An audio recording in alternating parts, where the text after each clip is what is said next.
Hello नमस्कार. चटणीगिरीच्या आजच्या भागात तुमचं सगळ्यांचं मनपूर्वक स्वागत.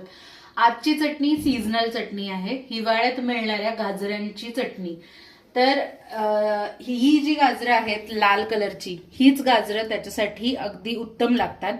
केरळी गाजरं ह्याला वापरू नयेत, अदरवाईज त्याला छान फ्लेवर जो आपण चटणीचा जो येतो तो येणार नाही.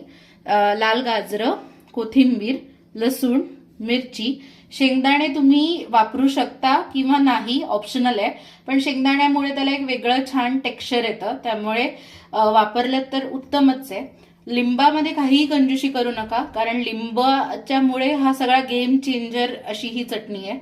आणि चवीनुसार मीठ, आणि त्याच्यानंतर मिक्सरमधून एकदा फिरवल्यानंतर आपल्याला फोडणी करायची. त्याच्यासाठी लागणारं तेल आणि जिरं आणि हिंग तुम्हाला आवडत असल्यास. तर एवढ्या साध्या सरळ सोप्या अशा इन्ग्रेडियंट्स मध्ये ही चटणी